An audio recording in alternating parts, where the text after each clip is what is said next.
Dengo yo tokobola, tambola mboka nyaso, telema pe otuna, bakoloba ndenge ya kombato.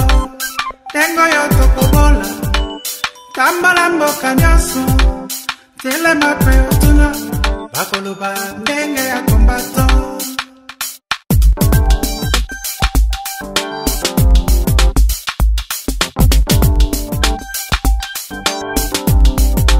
Dengo yo tokobola, tambola mboka nyaso, telema pe otuna, bakoloba ndenge ya kombato. Dengo yo tokobola, tambola mboka nyaso, telema pe otuna, bakoloba ndenge ya kombato.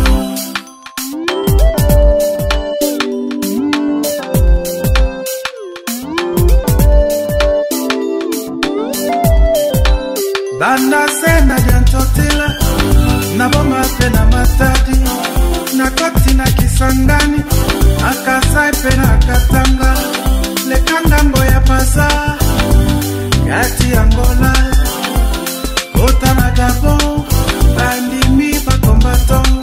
Dengo yo tokobola, tambala mboka nyoso, telema pe otuna, bakoloba ndenge ya kombato. Dengo yo tokobola, tambala mboka nyaso, telema pe otuna, bakoloba ndenge ya kombato.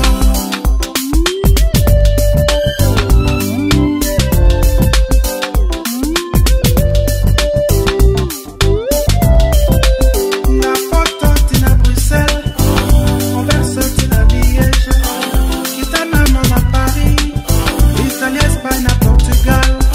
Ilomese bana Gaza, bandimi bakombato, banani bakodute, nandema ya kombato.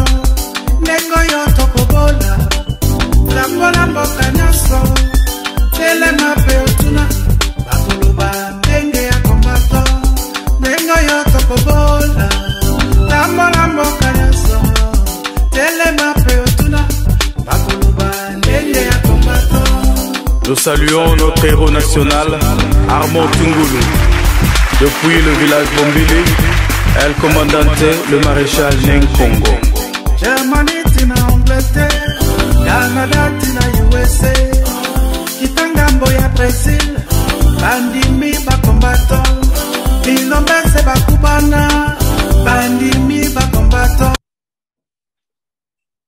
Bandeko balandi nyonso na pesi bino mbote esika nyonso bozwami ya bino ndeko Kongo alenga mwana fumu kimbangu bayebanso balandaka emission bokoka bayindo kimia nzambe ezala kati na mabota na bino ya solo tozali en direct ya Kongo alenga TV toye kokutana na mama na biso mama Antoinette Kinkala na mboka ya Paris esika azali toye poto lukaye mbangu poto tuna mituna mama Antoinette Kinkala mbote. Mbote ndeko na ngai papa Kongo alenga. En tout cas, merci mingi na ndenge o lukingai po to solola. Merci mingi. Matondo mingi mama Antoinette yozali mama combattante munene résistante munene tomolaki il faut to luka pour la makambo mboka Congo ezali malade.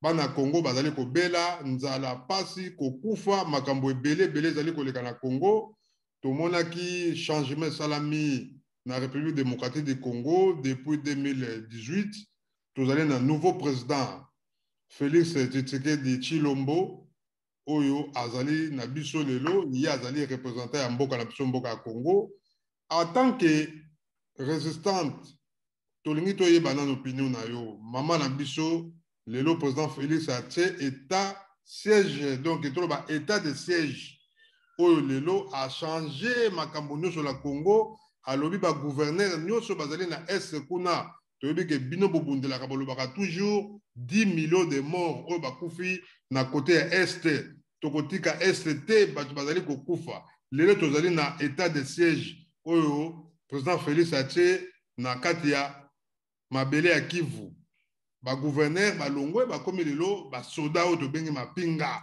bazwi mboka bato nyonso bazali kosepela balobi ke solo en tout cas état de siège oyo Félix atie ezali kitoko en tant que combattante maman Antoinette eloko nyoko koloba na état de siège oyo Président Félix Ache na kati ya République démocratique du Congo.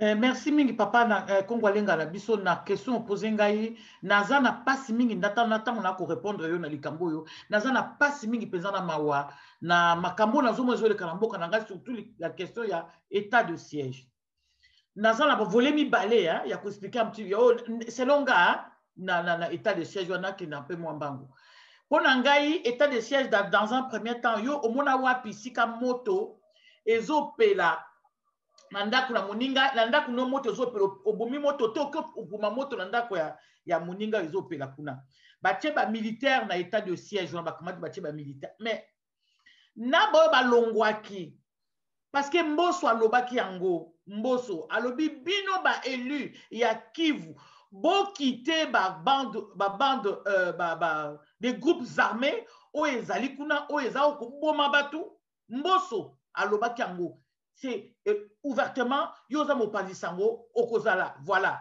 Mbosso alobaki yango alobi bino devant tout le monde na kati assemblée alobi bino bozali les notaires notaire na ba élu voilà ba notaire o bazana Kivu bino il faut bo quitter ba groupes armés parce que bazali na kati ba groupes armés ba bomaka batu bazana ba minerais na bango enfin ils travaillent mafia makati zakuna. Il a dit quelque chose de très grave. Donc, c'est-à-dire que cet homme Mbosso doit connaître des choses. Parce que le fait de le dire comme ça, papa, a yebi makam. Donc, Azaki Moutoumoko, il faut pas le bazoyer, aller devant là-bas, à expliquer, à ça. Oh, il a yebi, pour yebi, tant il a des dossiers. Il a des dossiers. Après ça, combo, nini, tout ça, minerai à boya. Oh, il a travaillé dans quelle société? Oh, il a travaillé dans banane. Il y a yebi bang. À l'objet, c'est très bien le fait de le dire. Mais ce n'est pas le tout. Tant à l'objet, il faut qu'on compte en la profondeur. Qu'on bimisa bango, pas yebi bango. Yebi bango. Abimisi bango te, à l'objet, car vous quitter kunabo, c'est vrai. Quitter, ko sala sko samba, un faux semblant. Ya kolongo la sikoyo batouana bazakuna batie siko ba militaire. Ces militaires wana o batie papa deuxième volet ba militaires wana batie, ce sont des militaires qui traînent des casseroles derrière leur dos. Ce sont des militaires au bazar ba problème, ils ont des casseroles derrière le Corona Bango. Ceux qui ont talibango surtout bazar ba antécédents, ils ont et beaucoup qui sont là bazar ba assassins, bazar ba tueurs. Donc, c'est-à-dire que nous allons déshabiller Paul pour habiller Pierre. Quand nous allons déshabiller Pierre pour habiller Paul, déshabiller Paul pour habiller Pierre. C'est-à-dire que moi, ça me fait très mal. Parce que dans mon équipe, quand nous avons bakei kuna bakei ndoko boma, bakei pona ba groupe de défense na biso ba mai po ba groupe ezali kuna o esala kake batu bazako batu ceux qui esala kake ba lutakati le loyo au fait. Mission au Kagame a Pessi Félix. Parce qu'il ne pense pas que Papa Kongwalenga, Lelo Yoboye, Félix a qui indépendant pour libérer Mboka pour la Kubengana. Rwandais, il faut le dire. Rwandais, Batouazan Mboka Nabiso. Rwandais, Batouazan Kubomana Mboka Nabiso. Lelo Yo, Félix, Andima ou Kagame, parce que Mboka est dirigé par Kagame. Kagame, Andima, Kotika Félix, Asala, oh, ya Lini na S. Non, il ne faut pas rêver. Non, pour rêver, et ça bon côté. Eza bongote ezali oezo salamawana ezali mascarade au fait donc bazoko ba échanger cap et le komora malonga pona ngai papa Kongwalenga ezo salamawana ezali te état de siège wana ezali pasi mingi voilà baké kozwa deuxième volet ndenge na lobaki na yo baké kozwa ba soda ya na Kenya les Kenyans baké kozwa ba soda ya Kenya baya kosala ba état de siège pas na biso baya ko aider biso tout ça machin. Pendant ce temps-là bazui ba congolais ba tindi bango ba kende ko aider na Centrafrique. Siko tant na zolo ba ke manœuvre za wana mafia za wana et que loko moko za na malamu te tant na zolo bango c'est à cause de ça au fait papa. C'est à cause de ça.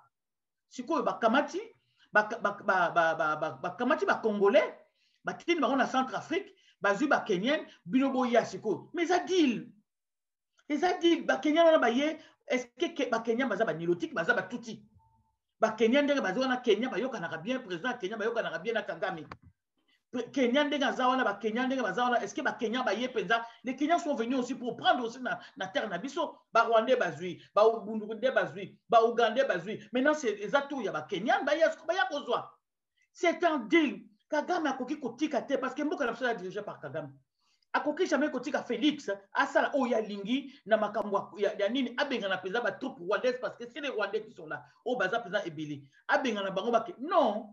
Les Rwandais sont venus... Maman To, ndenge Félix atindi lelo ba gouverner ba ko ba soda donc eza malamu te po ba Congo na Congo baza ko sepela ba bi oui to komo mona ba troupe lelo ba groupe armé ezali ko beta ba Rwandais et loko lendo surtout eza kitoko te Maman To. Te papa, et là quoi nous faut faire très attention. Moi makambo yo naza politicien te na yo ko mona donc na mona makambo ka ndé na zo mona boy. Faut faire très attention nango. Biso peuple Congo to zaka na bata ba sentiment. Tant to ko mona loko boy to yemba mo to bien biso nyonso to za bongo. Je me mets aussi là-dedans. Faut faire très attention ba bomi ba Rwandais, ba kangi ba Rwandais, ba il faut faire très attention. Mais entre-temps, et ça mascarade entre-temps les Rwandais sont venus plein dans l'avion. Et Rwandais regardent tous les jours. Ils ont des soldats. Parce que l'ambassade de Rwanda est toujours dans le Congo. L'ambassade de Rwanda est toujours dans le Congo. Les Rwandais, il y a un Rwandais. Il y a un civil au monde, un civil au monde, c'est un militaire, un soldat. Il y a un côté ébélé. Il y a des mascarades. Il y a un côté ébélé, papa. Il y a des échanges, en fait. Échange en gros c'est la même chose au fait les autres tourner ka bawana na monité bato o ba okele na est wana ne ba soda na batindi wana ba ko ba ko zo ya bango ba Kenyan pe ba ye ko zo ya bango c'est comme ça que deal ba yo kana yebisi bango bino pe bo kende et comme Félix il ne maîtrise rien du tout on lui donne des ordres on lui dit tu dois faire ça et tu dois faire ça est-ce que Félix peut à côté ma devant Kagame Boyepe a résisté Kagame sur Abine Sala Bossabol. Yécoute à Benga pour retourner comme qu'est-ce que je veux faire, je veux faire ça, qu'est-ce que je dois faire. Il y a tout nakaye. Donc tout ça est allé continuité, il y a deal. Ils ont changé la forme, comme nous savons tous que Kagame Kagame a zali, mutu a stratégie, Yababe, Makasi, azam mutu a stratégie. Ba changer la stratégie. Et là comment il faut changer la carte. Ils vont tromper la vigilance des gens comme ça pendant un moment. Mais après, Rwanda na côté officiellement, Kenya na tuti bazana katiwana. Puis tout monde qui biso moko ke Félix na batne ba signer accord avec le Rwanda qui nous tue, ba signer accord pour que les Rwandais viennent militairement officiellement pour venir nous sauver. Yo mona pi muto abomaka yo ko sa ne di la ya on a accord il y a état de siège le Rwanda père il y a plein de soldats sur la carte du Congo. Mais bien sûr écoute bah si bah il y a qui déjà on parle comme ça toi et moi mais ils sont déjà là-bas. Ils sont déjà là-bas. Na mon état de siège wana zali mabe mais yo état de siège na mboka na yo ba kamati ba zui ba Kenyan ba kamati ba Congolais ba tini ba na Centrafrique. Pas comprendre. Pourquoi envoyer les Congolais dans Centrafrique et puis beaucoup aux Kenyan ba yao? C'est un deal ouvertement. Les Congolais ne comprennent pas. Faut beaucoup comprendre. Ba soda oya biso ba pinga na biso ba tini na Centrafrique ba ke do bunda kuna. Oui. Biso to sengi ba soda ba étranger ba ya pa na biso. Oui, et ben étranger ko banani kaka ba oyo bazo ko boma biso. C'est-à-dire que parce que armée kenyan pesa na ba tuti pe na kati. Mais c'est des toutis qui sont là, c'est-à-dire que maintenant ils ont le terrain. Terrain za bango. Makamona on le bano papa. Un jour, au loba a, bato le binanga bato ba ko sepela. Le binanga bato ba ko mona bien ndenge yozo mona ngo mabe. Ya mona le bino un jour na vidéo ne to sa ngana yo okopé sa ngana réseau loba a, maman toi le kaki, aloba ki loko moko boy. Terrain vide maintenant, c'est-à-dire la balkanisation au biso to et terrain vide et cause effectif au fait. Terrain comme vide parce que bah officiellement maintenant ce n'est plus nécessaire qui là bah officiellement bah minembe wana mais fa non papa bah minembe wana bah vendre non présent bien si ko congolais moi au tako tu peux que makolo souke matondo mingi ya solo bandeko état de siège oyo président Félix a télévision na mboka Congo nzambe na biso aza ko mona to yebi ke bato bazali ko sepela état de siège ba soda ba gouverneur ba comme ba soda toza koyeba te lelo mama to alobi ke ezali piège munene pour na biso ba congolais pamba te ba Rwandais pe bazali ko yana ba groupe na bango na kati ya mabele ya Congo pe na ba Kenien bande ko toyebi te to kosuka wapi état de siège biso toyebi ke solo ndenge mapinga ezali ko kende kuna bon est-ce que maman to ba soda oyo bazali ko remplacer to ba gouverneur wana o bazali ko remplacer na kati ya ba gouverneur parce que toyebi ke armée na biso ezali infiltré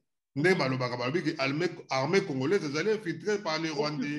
Est-ce que na kati ya ba généraux na ba lieutenant général bazo changer baza ko tchana kati na ba gouverneur wana na kati na bango ba Rwandais bazali te? Ah parce qu'il y a déjà au moins 4 Rwandais papa. Il y a déjà au moins 4 Rwandais balata ba kombo na biso. 4 Rwandais détectés déjà. Ba enquête zo mené bazo mené ba enquête zo mené déjà 4 na 4 ya bateau batini ba ona Ituri wana. 4 déjà. Yozo mona bon balati ba kombo na biso non, ce ne sont pas. Il y a déjà 4 Rwandais détectés déjà. Les Rwandais d'origine au batindi. Voilà pourquoi na yebisio d'abord na ngana rectifier moi moké yolobi armée za infiltré, armée za occupé. Ça c'est vraiment l'occupation papa. Et ça infiltré.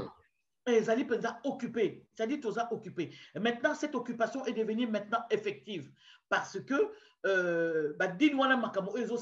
papa, les Congolais en bazalité. Pourquoi ne pas former les Congolais? Les Congolais bazali, au bakotine na bango pekuna, et puis longoli ba faux gouverneur na bango parce que ba gouverneur bazo ko garder digne na bango basala ba société eza kuna bazo travailler na ba Kagame et tout ça. Comment se fait-il parce que armée soldats wana ba généraux wana bango pe bazaki impliqué na ba ressources de la République démocratique du Congo. Mais bien sûr que c'est bango bazo travailler na Rwanda. Nous on a des sources bazo travailler na soko baye bazana ba cargaison ya ba armes surtout ça na ba source ya CACC bazana ba ya ba cargaison ya ba armes.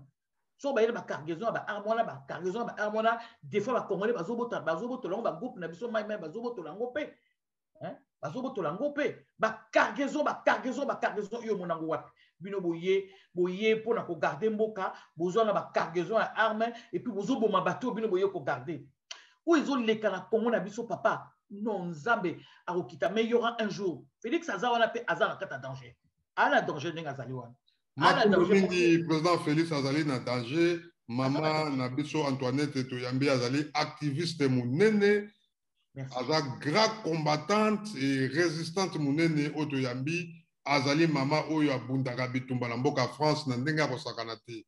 Il y a solo maman Antoinette, maman Nabiso Toyambi na deuxième moutuna Nabiso Azali. Lelo, il y a solo côté à Est wana, Toyebe qui a solo Monisco Azali wana. Ça fait plus de 20 ans que vous pas un biso. Monisco, nous sommes lobby que rôle ya Monisco, ceux qui battent bango na mboka no na mukili, bango batiaka pays qui mienzalaka. Mais banda baya na République démocratique du Congo, batu bakufaka na misu ya Monisco. Alors lelo, outa kotanga kombo ya Mboso.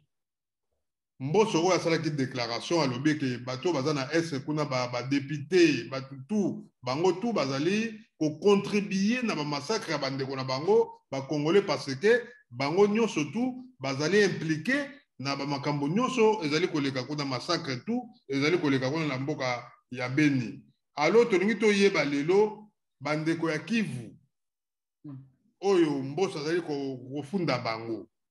Alors est-ce que eloko ni tokoloba pona bango bandeko ya Kivu oyo bazali kuna est-ce que rôle ya Monisco maman to rôle ya Monisco bandeko ya Kivu balobi Monisco ebima soki lelo Monisco ebimi banani oyo bako garder peuple congolais parce que Monisco yaki wana po ebike ba groupe ba troupe pardon armée zali belé bango ba yaki po batia kimia mais kimia ezali te lelo pe balobi ke Monisco ebima mais ye moko Monisco alobi bako bima te bapamba te kimia nanu ekoti te pardon yo koloba nini na likambo wana. Merci maman papa na question na oloba la Monisco ye Monisco ayaki na mission ya ko accomplir mission pas pour aider le peuple congolais, pas pour soutenir le peuple, pour protéger le peuple congolais.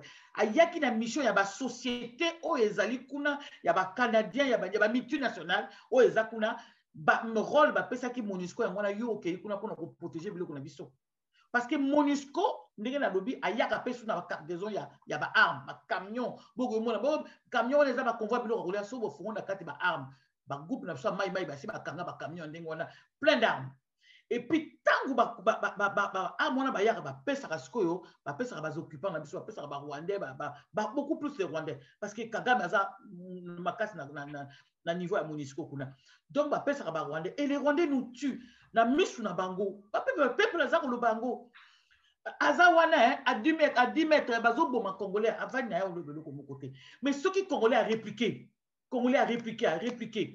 omona rwandais akwei toza na bainformation so rwandais akwei MONUSCO ekritisi hélicoptère mbangu mpa bazwi rwandais wana bakende na rwanda bake osoigne na rwanda ah bon eza bongo soki batu congolais bandeko na biso boye bango c'est comme ça que ça se passe là-bas MONUSCO le travail que MONUSCO a protégé plus que Rwandais que Congolais. La MONUSCO protège beaucoup plus les Rwandais, les Rwandais. La mission de la MONUSCO au Congo, ce n'est pas pour protéger les peuples congolais. Non, jamais de la vie. Ils n'ont jamais proposé ils n'ont jamais protégé quoi. Protéger, pardon, merci. Protéger le peuple congolais. Kenda kuna na mission na bango, oh ya ko garder mine, nini ya multinationale et puis mission na bango ya dit ko éliminer batu na Ituri côté wana po batika la terrain na bango tika la ville po ba kwa kozwa ba minerais. C'est la mission de Rwanda, obsotozo ba Rwanda, mais na sima Rwanda za pekaka marionnette ba tchaye wana. Mais bango baza na sima wana la MONUSCO sa mission ce n'était pas pour protéger les Congolais et nazab d'accord que le peuple wana balobi MONUSCO doit partir et je suis vraiment tout à fait d'accord, je les soutiens, mais il y a un mais papa na soutenir bango na lingi mais bande ko na biso oya ya est mais c'est quoi le peuple barosala ndenge nini maman to peuple aza faible, est-ce que pour MONUSCO bima, est-ce que le peuple congolais ba koka ko bimsa MONUSCO? Mais papa, il y a un démontrer le comment il y a ma casse ya munene. Yo munene peuple télémité.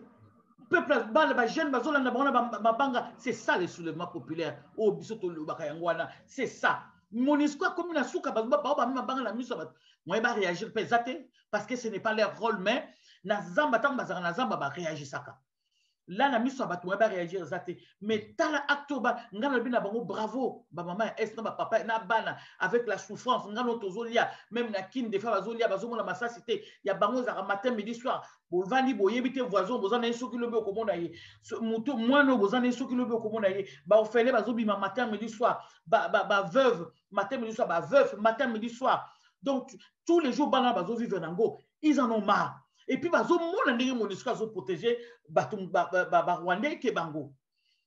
Et le Bango MONUSCO a reculé qui effectivement, oui, a reculé qui jusqu'à ce qu'elle poussé présidente d'abord Madame Ndiaye Wana Solinani, Madame Wana Linga Koutkotan a comme on a été présidente il y a MONUSCO wana yaki ko sa ba déclaration mensongère ya ko sa ba déclaration à lokuta ke nakata MONUSCO ba congolais ba twaza ebele, c'est le mensonge.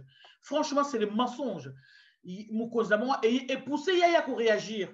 Et puis réagir dans le monde entier aussi. Attention, tout ça dans le monde entier, Moni. Et Moni que non, bah, peuple là, bah, que non, MONUSCO mission na yo ezaki ozo aider bisoté. Yangwana donc normalement ça, MONUSCO a tué beaucoup na Congo. MONUSCO a bomi mingi. MONUSCO a bomi. Et puis MONUSCO a ça, bah fausse commune et belé na Congo na Ituri na Est.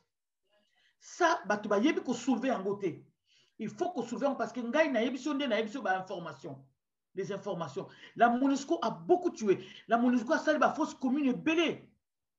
Il y a un baki a okende mais il faut que les Nations Unies dans le baki ya faut zarana ba batu pour top bimisa kuna les Nations Unies, il faut ba yako sala banquette pour le MONUSCO. Ah oui, il faut Nations Unies pour y avoir ça banquette parce que MONUSCO a bomi papa na Congo na Est, bana Est ba ko yebso ba mama Est ba ko yebsa yo que MONUSCO ba tala ba fausse commune. Il y a MONUSCO. Oh ba information na yebso za ba information wuti na source kuna na Est na Ituri eska bazo boma. Ba bi MONUSCO azana ba fausse commune na ibele MONUSCO, la MONUSCO. Mais c'est quoi maman to? lelo tomoni pardon Mbosso aza ko accuser ba député alobi ke bango pe bazali complice baza ko travailler baza na ba troupe pe kuna bazali ko creuser ba minerais mais pourquoi ba député nati lelo bazali ko travailler na kati ya parlement au lieu que ba destituer bango ba longola bango parce que ba kanga bango parce que bango pe baza complice na MONUSCO. Impunité totale. Impliqué, voilà. Impunité totale. Voilà pourquoi Biloko Bisso ma résistance toujours dans Félix. Non, ce n'est pas normal, Félix. Ayebi pe Félix Nada, sauf Aza ignorant, baye la kaye ba dossier. Mais Aza yeba, ayebi ba dossier surtout. Mais pour les députés, on a besoin de l'ongouaté, bazaka na kata parlement. Mais c'est parce que les députés, comme ils ont servi les Rwandais, ils ont servi les Rwandais, comme va servir Bango. Donc, il faut protéger Bisso. Ndenge ya protéger Kanambe, à protéger les politiques Kanambe Kabila, à protéger il faut protéger la pose à la pouvoir, à protéger et Batu papa mutuloko la mende ou la mende on a que ya zonga sur le pouvoir, pouvoir. Vous comprenez que non, il faut une protection. C'est-à-dire des bazons na ba la protection va protéger Bango parce que bato ba tiki Bango libanda. Ce qui batiki bango ba ko lapider bango parce que bazali batmo basali makamoko ya basali ba chose atroce, ce sont les assassins, oui, avec les complices congolais, oui, bazali papa avec des il faut bango peut battre mais impunité totale. Mbosso alobi bazali mais batiki bango est-ce que yo kita balobi bazui moko Mbosso alobaki même non, c'est ça le problème. Mbosso on faut battre le na liboso Mbosso pas tout mal abi ça va combo parce qu'il sait. Il connaît beaucoup de choses. Il connaît tout ce monde-là, Mbosso. Mais il va chez le président de la République, bon, il est bien normal, comme si de rien n'était, alors que cet homme détient des choses. Il a déjà dit publiquement, il faut maintenant l'arrêter, ou bien le destituer, ou bien au Tchaïna tribunal. Oui, tu dois parler. Il faut que tu parles, tu lui parles. Voilà. Il faut qu'il y ait Matondo mingi ya solo bandeko tozali kokoba se kokoba na mama na biso mama Antoinette Kinkala oto yambi mokola lelo aza ko pasola poke pona koyebisa biso makambo oyo ezali koleka penza na mboka na biso. Mama Antoinette motuna mosusu ezali lelo tozo kosola makambo ya président Félix mais toyebi ke na Congo Martin Fayulu oyo azali président Eli oyo a déclaré toujours vérité des urnes na ye azali toujours na mboka. Mais bandeko mosusu ali DPS balobi ke ya solo Martin Fayulu na mozito il faut ko lapider bango parce que bango bazali kocha désordre na kati ya mboka. Tous les mutunyoso il faut na sima Félix parce que Félix a déclaré état de siège. Mais pourquoi Martin Fayulu bazali kondima état de siège wana te bango bazali kocha mobulu na mboka désordre kosala ba marche wana bango bazali koluka kosala bazo sala kaka na côté ya Kivu.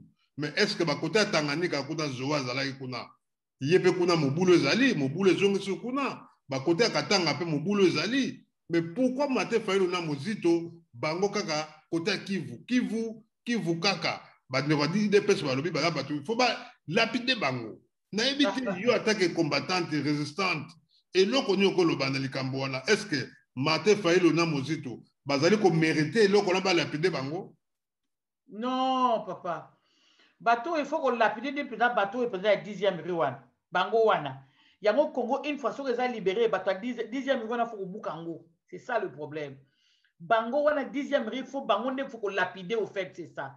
Bako lapider Martin Fayulu tenani déjà dans un premier temps président la bango azala ayibaki pouvoir ya Martin Fayulu parce que Martin Fayulu mutubiso soto yebi yango même bamindele bako lo bango tout ça Martin Fayulu muta azaki tout mutu ako lapider ezali président la bango parce que yaki a usurpé ayibi pouvoir ya moninga. Martin Fayulu nazalaka deux fois. S'il y a des choses à dire pour sur Martin Fayulu na lobaka, ce qui makamoza mabe na lobaka, so makampe zalibe na lobaka na lobate Martin Fayulu, ça je pense qu'il faut que tu arrêtes ça parce que ozo ambouye biso, mais pourquoi bazo lobela makambo Tanganyika te bango la muka kaka makambo S kuna SS mais na Tanganyika pe des autres zakuna mais zandenge mo za na ST papa biso na ST minembo za okende minembo tozolo bagosi ekei minembo biso na est minembo tozolo babondeke basoda na bakei bake ko sécuriser minembo et bientôt ndenge batulanga ndenge bapesi ba information bazingba bazalija ba travaux ya aéroport pour avion ba de kita pena plein comme ça aéroport. Parce que Martin Fayoulou et surtout Mouzito, qui était le premier ministre, mais Mouzito a travaillé avec Kanambe, il politique Kanambe, Mouzito. Il y a un dossier belé Mouzito, même s'il y a des choses où tu condamnes, parce qu'il y a ça là, mais il y a un dossier mingi. Mouzito a yebi na Tanganyika wana tang mwana mbali wana kei kozo na tang avini na Tanganyika abani ba travaux tout ça ba komi calme tout ça machin tout ça. Bon, ce n'est pas pareil comme na Ituri, comme na Beni, comme il y a matin, midi, soir. Il y a matin, même docteur Mekwe Galoba, il y a matin, midi, il n'y a pas d'heure. Bon, il n'y a pas d'heure, mais ce n'est pas pareil que na Tanganyika. Mboka de toute façon, Mboka na biso, et ça n'épite pas partout dans toutes les régions. Ok, na ba Congo, c'est encore pire. Bazou Bouma Batou. Ok, na Bandundu, Basakou Bouma Batou. C'est-à-dire que nous n'avons pas un leadership à côté de l'eau sécurisé Mboka. Il n'y en a pas. C'est ça le problème. Il n'y en a pas. Martin Fayoulou, Azo tapoté, Azo ya, Azo meka, tout ça. Mais son problème, c'est que il faut à la claire. À la claire, peuple aïe, ça qui est, au début que mon peuple aïe, ça dit, papa Martin Bisso, soulèvement populaire. Ezaki Boui, soulèvement populaire. Mais ça biso ordre. Papa osa moto pas dit ça. Papa peut ça biso ordre. Mais il y a mon père Mozito a déclaré qu'il faut ba koto kota na Rwanda. Congo ba soda na biso faut ko bundana Rwanda. Oui, wale zaki maloba. Ezaki maloba. Tango zaki na pouvoir kuna ndé fallait loba yango wana. Mais le quoi ko loba monter. Ezaki kaka maloba. Mais maintenant il faut partir, faut kota na ba effet ndé zanine. C'est-à-dire ko kota na Rwanda les bongoté. Ako loba bongoté. Tango lobi bongo siko fa ça ba moyen. Quand tu dis des choses maintenant, il faut donner les moyens matériels et humains. Voilà. Matériel, il faut beaucoup de peuple a besoin. Peuple a prêt. Il y a aucun nom d'abord, il y a aucun ambassade à Rwanda. Déjà, dans un premier temps. Un joueur qui fait pacifique, tout ça, machin, tout ça. Mais maintenant, il est en train de tâtonner aussi. Mais il y aura un jour, il y aura un moment. Papa Kongwalinga, Kangali Kamboul, Naye Martin Fayoulou, Naba Félix, un jour, on comprend que vous avez pouvoir, on a été mouton, vous avez pouvoir, on comprendre. N'est pas autre tâtonner, pas autre traîner, bon, mon na batwa yanine, il y a 10e riba, comme vous traitez, il faut pas lapider, bango.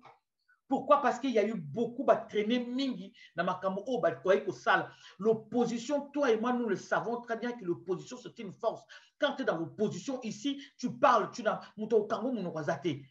Mais pourquoi il y a une opposition? Il y a un opposant, il y a un gagné qui. Mais est-ce que le peuple congolais a dit quand la vérité des Ernewana? Kassinde Sika to kondana kaya yangoana. Donc il tourne encore à rien la vérité des autres. C'est fini, terminé ça. Papa, il faut que tu arrêtes ça, papa Martin. Arrête ça, c'est fini, terminé. C'est-à-dire, voilà, ils ont freiné bateau. Voilà pourquoi Balobi que Bango pas complice ya. Bazana 4, baza complice dans bateau na makambo ya bateau bazo bomamboka. Il y a une façon bazo jouer jeu quand même. Parce qu'il ne doit plus continuer. C'est fini, terminé. Il a 2 ans. 3 ans, Bazo proposait déjà l'élection déjà. Il commence déjà à parler de l'élection 2023. Et toi, tu es resté encore depuis. Il faut arrêter 5 minutes. Non. Non, il faut arrêter 5 minutes. Ça c'est pour embrouiller le peuple. Peuple, Moussous, il y a un discours. On a pouvoir. Le peuple ne va pas bouger. Parce que dans tout le monde, Martin Fayoulou, un jour, il faut pouvoir. À bouger. Occuper ça y idée à bouger. Alors qu'il faut payer ça à peuple idée. Non, c'est fini, c'est terminé, c'est derrière nous. Maintenant, on va à l'avant. Tokende, tout dénoncer, maïzobima, la kaka, courant exaté, transport exaté, banzele exaté, ville, tout le batabiso, tu as la cité, tu as la cité sur les Indies, ville les Indies, ville les Akozinda, vous les bêtis, ville les Akozinda, ville, centre-ville, oh, yangana, tu es centre-ville, ok, aux autres, sur la bas pomme. Et les Akozinda, c'est catastrophique. Et puis, pauvreté. Et puis mbongo dollar ils ont komata et puis famine aïe ils ont comme riche. Alors donc ça c'est des choses que lui devait dénoncer parce que le peuple a besoin d'une peuple a compliqué Azana besoin musala, azana besoin kolia, vie quotidienne na izala moi normal que de que musala ye, ana besoin ko bala, ana besoin azana moi sina balata, c'est la vie quotidienne on devient sala. Mais tant que Martin Fayulu azo y a toujours un discours ya kolali ça. Biso benga un discours ya kolali ça. Ça nous ne sommes pas d'accord avec lui. Nous ne sommes pas d'accord avec lui. Yango no moni ba osakana na bataliba ba osakana bien sûr ba osakana parce qu'il y a un discours ya non, nous ne sommes pas d'accord avec ces discours-là. Il faut aller de l'avant, oublier ça. Mais comment se fait-il y a la discours Mibali, état de vérité des unes, en même temps, mais ça va la peine dans Libanda, Boyato, marché, tout ça. C'est ambigu, hein? Il y a des choses différentes, c'est vraiment ambigu. Donc, il faut qu'il arrête ça. Il faut dénoncer, tellement dénoncer. Bano Yamike, Bakangi, Barona Est, Kuna Balala, qui Libanda.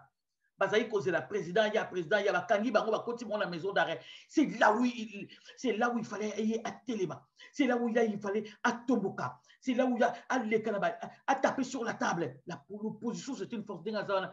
Comme Azani opposante, donc on n'a pas d'opposant au Congo. Moi, opposant au Congo, même lui, il est aussi dans les rouages de la balkanisation du Congo. Voilà. Matondo mingi ya solo toza na opposante parce que rôle ya Martin Fayulu bateko na ngai toyebaka yango peut-être lelo biso pe bapande sango tokompenaka te Martin Fayulu vérité des urnes okosala yango ti Félix akosisa mandat na ye ya 5 ans yo oza kodéclare kaka vérité des urnes bandeko ezali mpasi Congo ezali na mobulu partout ndenge mama Antoinette alobi na biso na bakongo eza komarche te bandundu ça ne va pas na Équateur mpe kuna eza koyinda bandeko na nga na shaba kuna kutu katanga pe balobi kuna deux fois te zoé lokola balongoli ye mobulu ezali kokota lobi tolandaki avant-hier zoé aza kosenga calme ezonga na kati ya na Tanganyika pamba te bato bazali za kokufa population lokola ye pe azalaki na mosolo oyo bayibiyibi na mboka ya Congo basi basombisombi pe peuple bakongole mpe na nsima na ye bazali toujours kokumisa ye bazali kolobaki zoé azongela bango balobi ke zoé abongisi banzela tomonaki nani ndeko na biso oyo azali na bosani kombo na ye journaliste oyo Tango non oyo tozalaki nani na Paris awa nani kombo ekimi ngai ya bon kombo ekimi ngai ya télé 50 voilà Jean-Marie Kassamba ya filmaki alakisi misala oyo nyonso zoé asali zoé azotonga banzela azotonga biloko ebele mais bandeko ya UDPS balobi ke banzela wana ezali mascarade ezali lokuta ezali bafilme badessin animé donc bango bazali kondima yango te banzela wana ezali lokuta mais population kuna azali kosenga zoé azonga donc bandeko na ngai Martin Fayulu il faut jouer rôle monene mpe na République démocratique du Congo po baétranger batondi mingi mbongo nyonso ezali na maboko na bango ya solo toleki na lombango na motuna na biso asuka mama na biso Antoinette Kinkala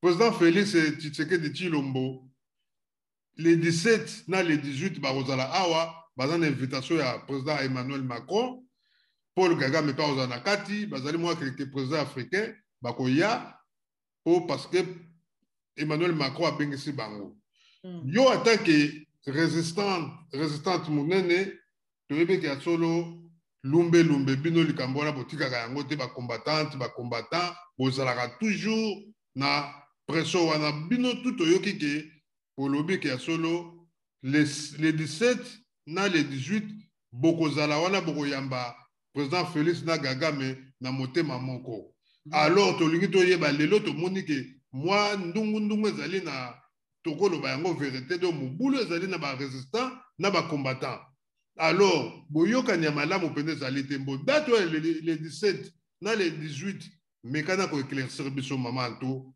bokoyamba président Félix to bokoyamba ete est-ce que boyokani bacombattant na bacombattante bozana boyokani eza ndenge nini mekana komonisa biso les 17 les 18 date wana est-ce que bokozala wana ekozala sitting bokozala na Élysée mokolo wana.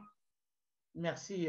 Namnino aux questions na yo otuninga omoni Omoni bisikanos omoni résistance et là on a lingara la résistance pardon yangoyo, c'est-à-dire attends moi mon boulot ezali oui nous ezalaki oui effectivement nous ezalaki moi mon boulot ezalaki ma compréhension ezalaka na libota nyonso tout ezala siko botami bobuza mama moko tata moko me boza makanisi ndenge moko te okomona des fois na kata libota bo yokana te, c'est tout à fait normal la famille so mokabwana ezalaka kaka moi ba ezalaka toujours ezalaka papa la famille bendanaka me katanaka te ekatanaka te okozala mona oyo out na comportement oyo out na c'est pas évident hein, c'est pas évident mutu na comprendre boya beaucoup tala bo c'est pas évident mais et là qu'on a séparé la résistance, c'est-à-dire que même si il y a un problème mais tant comme les Kambuya Congo comme les Kambuya Congo papa Congo lenga na biso surtout les musiciens les Kambuya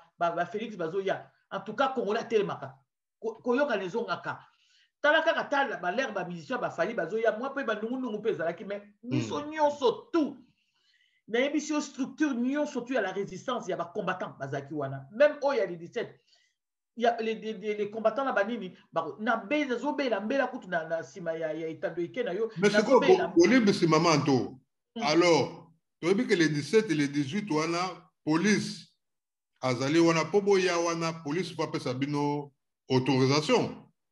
Alors, autorisation, on a tout le monde. Ezali na groupe parce que le groupe est comme belé. Mais quand on a éclairci le groupe n'est pas autorisation les 17. Est-ce que les 17 dans les 18 ils ont les mêmes dates? On a président Baroya, tout ezali moins un peu différent. Ezali en tout cas to belé surtout na ndenge na moni balinga babeli yango les 17 dans les 18 parce qu'il y a 2 jours. 2 jours. 2 jours wana na 2 jours wana ndeko soko ko ya les 17 to ya les 18 soko ya les 18 to ya les 17 soko ko ya les 2 jours te baba ko ya les 2 jours ba ye soko ka to yete mais to sengi na batno surtout ba ya les 2 jours là et ça très important pour la nini parce que yo tuninga groupe nini sengi marche ouais ba groupe il y a résistant ba groupe il y a ba résistant ba sengi ba marche ba côté sengi pe ba nini mususu pe to ye pe na ndenga lumbe ka na ndenge ke to côté ba to ba ye kaka papa omoni nasi na mona yango to kendeki organisation esengaki ordre te na la police mais to tiaki police pe na mbilinga ba comprendre te ouais pour tout le monde appelle ouais CCDP auto leka awa to oya CCDP auto leka police en tout cas mukona police mona ki likambo police akangi batu titi à côté on a métro ayeba ndenga au sala to zaki permission te des fois on doit toujours pas attendre la permission donc ce qui est ndengwana toke kaka toke papa to ya la africain mususu ezalaka biso te po ba ezali nini après ba poser belé ba bengi ba to baze belé donc biso ka to zalaka ba mususu be ba sengi permission te ba ko yaka la ndenge anko parce que ba makambo ba sengi permission c'est très bien, c'est une bonne chose ba mususu ba sengi te to yaka parce que non, nous ne sommes pas d'accord avec lui et que discours ce sont des discours placés par Kagame et nous ne sommes pas d'accord et c'est faux et que le peuple continue à recourir et discours nous ne sommes pas d'accord. Nous ne sommes pas d'accord. Pourquoi papa Kongwalenga Félix moi na biso ya mboka dit lango ata signaki bon dit lango ne pekisa ki apesa peuple na ye mai dit lango ne pekisa ki apesa peuple na ye courant ya pamba dilwane ko kake pesa pepe na ye abomaka bazandu boye vraiment to aya ko sala kana baram ko senga baram na peuple azana kati na pasi c'est quoi ce deal là dilwane penze pekisa ki ako pesa pepe na ya respirer alors que biso to yebi yonanga Félix azwa ki ba 3 millions des milliards après ça ki moi c'est que donc na Dubaï alors que na mbongo na c'est la moitié seulement peut servir na mai peuple congolais na courant kama ya ba tchoko bongusaka ba nini c'est tout on a tout c'est juste l'entretien.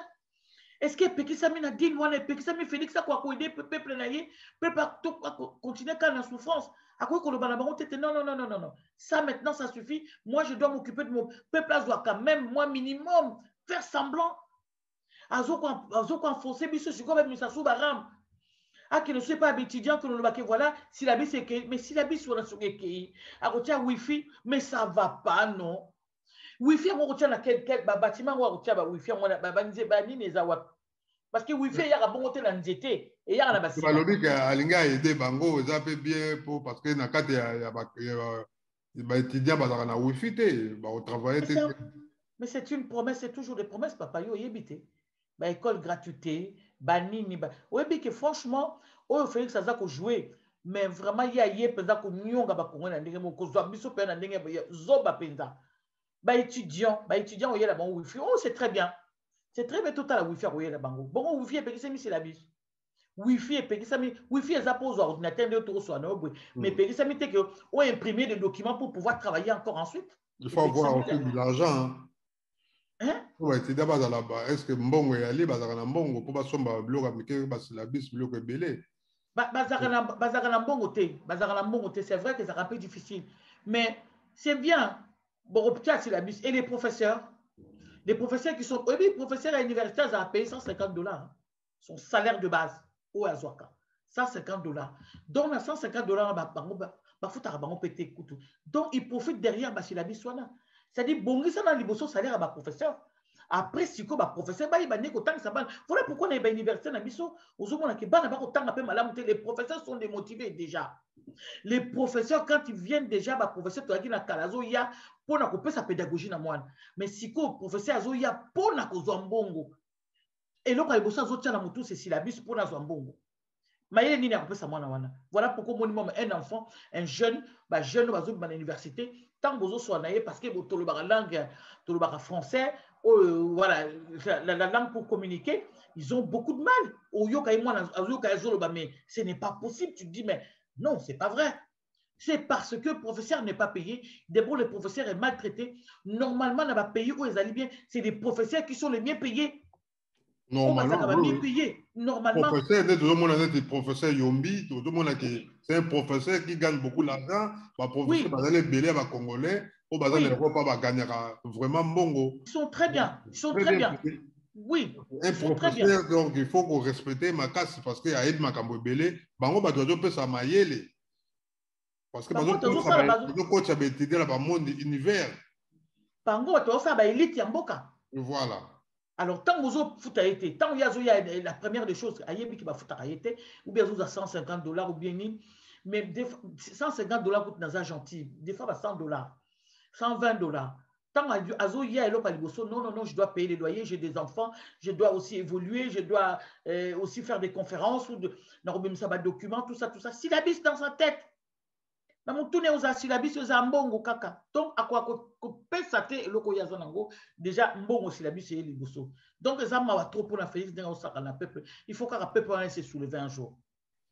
Maton Domingi ya solo les 17 les 18 bandeko balandi tous les peuples congolais les 17 les 18 ba combattants résistants bandeko biso ba soto kuta na bongo na mboka à Paris po ya solo ekozala penza au Pessimboambo à Boyi, Lumbe, et Zongi, n'est de le combattant résistant à l'obé que Bitumbe Zongi, il faut qu'on y ait. Maman Antoinette Kinkala. La ligne qui joue dans Baxelo, Komoko, Bandeko, Baya, Bandeko, Bangate, Boya, Bandeko, Boya, parce que vous avez bon, nous, c'est tout à fait normal que mon peuple m'a bien Kokozala.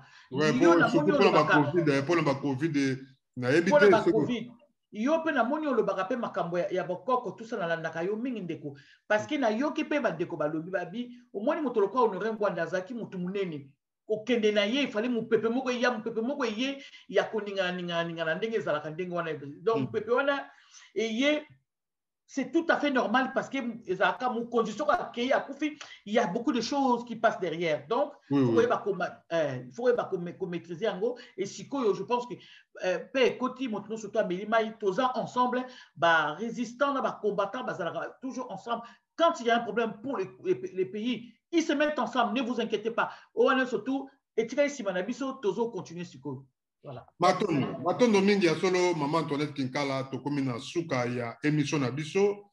Merci mingi na bandeko nyonso bolandi biso kasi tokotika maman Antoinette moi 2-3 minutes po tazwa liloba. Maman Antoinette Kinkala yozali mama bino ba mama bato bobotaka biso. Lelo yo soki totali leo mokili soki etondi pona bino ba mama. Lelo soki ndako yo moko toloba yango lobeke na famille mobulu ezalaka kaka singe katanaka ya famille kasi ya solo singe bendanaka kasi katanaka te na mobulu nyonso oyo ezali na barésistant tozokoma le 17 na le 18 en tant que maman conseil nini oyo maman koye kopesa bandeko na yo bana na yo combattant na résistant nyonso tu oyo baza kolanda yo na mokili na Europe mobimba pour na date le 17 na le 18 oyo tokokuta na bato nyonso tu en tant que maman conseil nini yo kopesa bana na yo na mobulu nyonso za na kati ya famille. Merci beaucoup papa. Et loko aliboso na lo bandeko bana bandeko na ngai ni ya résistance na ya combat tout ça oh nyonso tu aza activiste nyonso tu s'il vous plaît. Ceux qui ozali na problème na ndeko na yo omoni ke ndeko alobaki mabe ndeko asalaki mabe zwa téléphone benga ndeko soki omoni ndeko wana bloqué azokoka te lukata nzela mosusu bien zala na kima kotisa pe na kati na yo nzela mokolo kokutana na ye osololi oyebisi ye asoko bokobetala makambo bobetali me na télévision te na baréseaux sociaux te nazomona ke tozokoka koyeba koutilize réseaux sociaux te biso toza na kati na bitumba mboka na biso eza na kati na bitumba toza un pays en guerre lokola la France azalaki nango tokozala il faut tozala discret. Il ne faut pas tous avoir ma surtout voilà pourquoi les Rwandais les Congolais c'est ma il faut tous avoir secret en face de biso secret dernièrement biso surtout moni na leli na mai na biso ba toucher ba lobby bazo travailler na ba lobby américain oyo ba bimisi livre ngo soutenu par Obama ba fungoli rideau bo livre munene bimi ba beti maboko c'est marqué Banyamulenge. Voilà niveau à communango. Livre wana ba yeko sala une première ba yeko laksa livre ya munene ya vert un Banyamulenge na oya simbi rideau koto Banyamulenge ba simbi rideau koto Obama simbi rideau koto ba bendi poire Banyamulenge mulengo ezamboka ya yo mboko ya ngai ba bimisi ya livre tala ba ndenge baza ko travailler mais biso so ka mwali kamuke na sengi na biso ba résistant ba tozala na paix et puis tozala na ba conseiller. Non, conseiller, il faut vous en avoir conseiller. Moi, je discute avec des gens. Vraiment, lobby, c'est malheureux pour la résistance. Parce qu'il faut que un groupe, il y a conseiller. Il faut qu'il y ait des conseillers. Il faut qu'il y ait un groupe de sages. Surtout, il y a un groupe de sages. Il y a un conseiller. Bazali, il faut changer le système à combat, il faut changer les Chinois, ça va aider, bateau, bazali, qui va ça la résistance,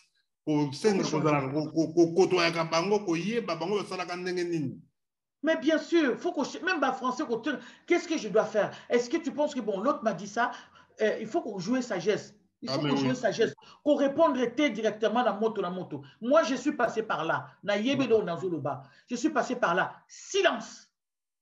Na yate na bilili bonheur non jamais na koloba yangote et puis yo za résistant oza résistante ko attaquer ndeko bozo bunda place moto faut attaquer moto libanda soki yo komi ko attaquer oya kati o attaquer libanda o attaquer kati c'est qu'il y a un problème na mutu c'est qu'il y a un gros problème ou il y a un problème d'orgueil ou il y a un problème de ya koyina baninga donc on a manque d'amour on a faux combattant bien faux résistant il faut osala so osali vrai s'il vous plaît bandeko.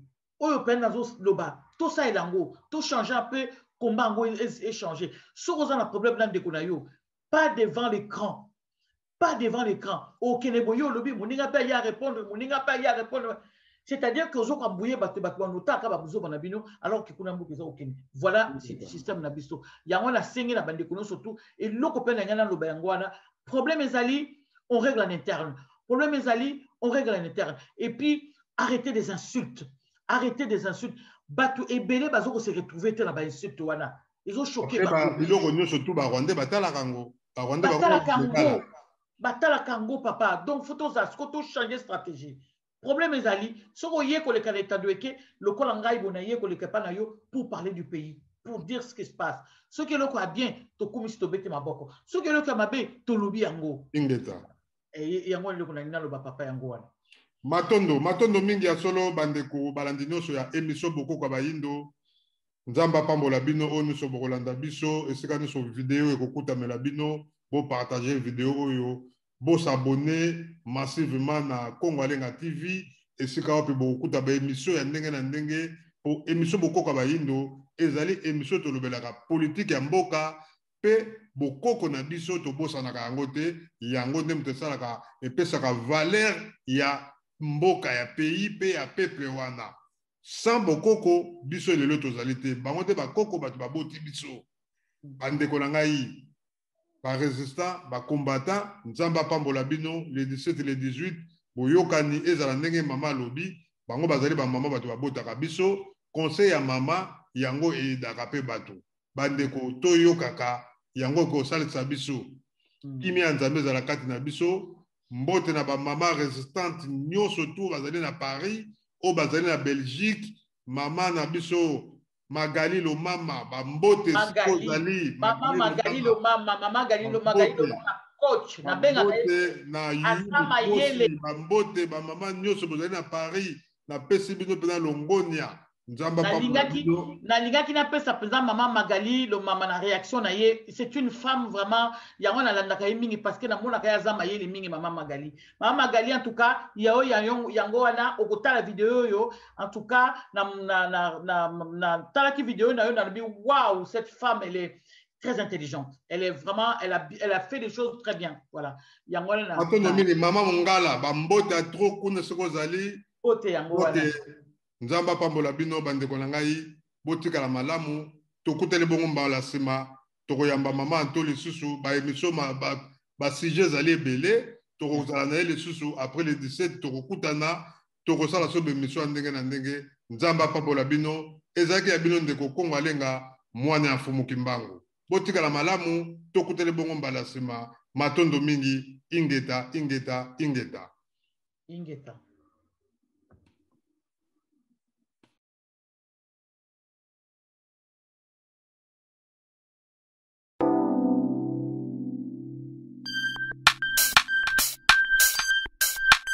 Dengo yo tokobola Tambola mboka nyaso Telema pe otuna Bakoloba Denge ya kombato Dengo yo tokobola Tambola mboka nyaso Telema pe otuna Bakoloba Denge ya kombato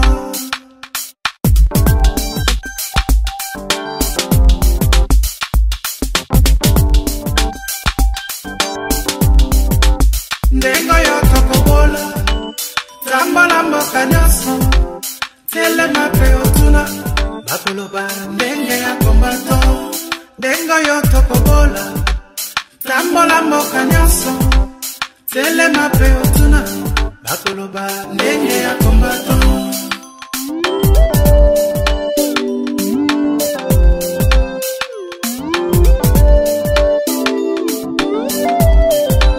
Banda sena jantotila na boma pena matadi na koti na kisangani akasai pena katanga lekanga mboya pasa yati Angola kota na Gabon bandimi bakombato ndengo yo tokobola tambala mboka nyonso telema pe otuna bakoloba ndenge ya kombato Nengo yo tokobola Tambola mboka nyaso Telema pe otuna Bakoloba ndenge ya kombato